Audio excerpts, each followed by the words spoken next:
মুসমুসে কাস্তা নিমকি খেতে কার না ভালো লাগে বলেন তো? তাও যদি হয় বাসায় স্বাস্থ্যসম্মতভাবে বানানো।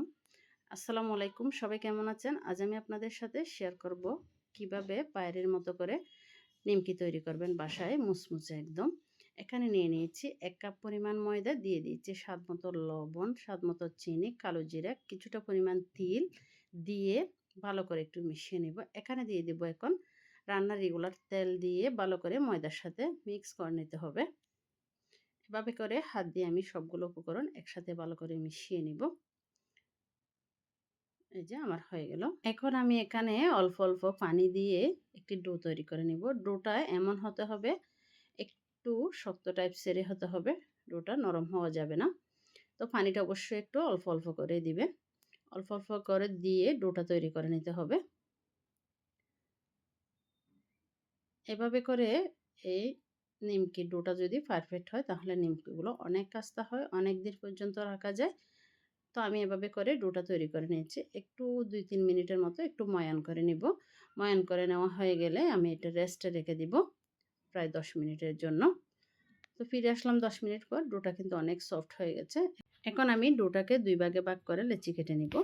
এই যে আমি এখানে একটা লেচি নিয়ে আমি এরকম করে একটু রুটি তৈরি করে নিব। রুটিটা এমন হবে, পাতলাও হবে না আবার মোটাও হবে না, এরকম একটি সাইজের হবে। তো ভালো করে এভাবে করে সবগুলো মিলাই রুটিটা তৈরি করে নিলাম। এখন এখানে দিয়ে দিব কিছুটা রান্নার তেল দিয়ে সব জায়গায় ভালো করে মিশিয়ে নিব।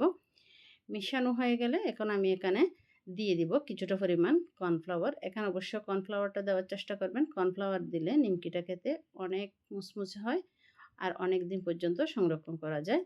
এখন আমি এভাবে করে একটি রোল তৈরি করে নিব। হাত দিয়ে একটু চেপে চেপে যাতে করে একটু টাইট হয়, এভাবে করে রোলটা তৈরি করতে হবে। এখন একটি ছুরির সাহায্যে আমি যে সাইজের নিমকি তৈরি করব ওই সাইজ করে কেটে নিব। কেটে নেওয়া হয়ে গেলে আমি এখান থেকে একটি লেচি নিয়ে একটি গোল একটি রুটি তৈরি করে নিব। রুটিটা মোটামুটি পাতলা হবে, একদম পাতলা হবে না, পাতলার চেয়ে একটু মোটা হবে, ওই রকমই হবে। এই যে আমি তৈরি করে নিয়েছি। এভাবে চারবাস করে নিমকির শেপ দিয়ে দিতে হবে। নিমকিটা যাতে একদম ফুলে না যায় তার জন্য কি করতে হবে, এখানে কাঁটা চামচ দিয়ে একটু ফুটো করে দিতে হবে। তো এভাবে করে আমি সবগুলো নিমকি তৈরি করে নিয়েছি। আজকের ভিডিওটি যদি আপনাদের ভালো লেগে থাকে তাহলে ভিডিওতে একটি লাইক, কমেন্ট, শেয়ার করে ওনাদের দেখার সুযোগ করে দিবেন। আর নিত্য নতুন রেসিপি পেতে আমার পেজটি ফলো দিয়ে সাথে থাকতে পারেন। ইউটিউব চ্যানেল থেকে দেখে থাকলে চ্যানেলটি সাবস্ক্রাইব করে পাশে থাকবেন। কে কোথায় থেকে ভিডিওটি দেখছেন অবশ্যই জানাতে ভুলবেন না। আমার সবগুলা নিমকি কিন্তু রেডি হয়ে গেছে। তেলটা কিন্তু কুসুম গরম ছিল। এই কুসুম গরম অবস্থায় কিন্তু আমি এই নিমকিগুলা দিয়ে দিয়েছি।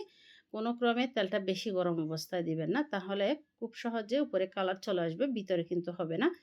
তো এরকম করে আমি আস্তে আস্তে চুলার আঁচটা মিডিয়ামে দিয়ে এভাবে করে আমি সবগুলা নিমকি লাল লাল করে ভেজে নিব। এই যে দেখছেন এটা ফুলে একদম টইটুম্বুর হয়ে গেছে। এতটা মুচমুচে হয়েছে কি আর বলবো। তো আপনারা চাইলে কিন্তু খুব সহজে বাসায় এভাবে বাইরের মতো করে কিন্তু নিমকি বাসায় তৈরি করে নিতে পারেন। তো আমার সবগুলা নিমকি ভাজা হয়ে গেছে। আমি একটু নামিয়ে নিলাম সবগুলা নিমকি। একটু আপনাদেরকে একটা নিমকি একটু ভেঙে দেখাই কিরকম হয়েছে। যে আমি হাত দেওয়ার সাথে সাথে কিন্তু মুচমুচে ভেঙে যাচ্ছে। আজকে এই পর্যন্ত। আল্লাহ হাফিজ।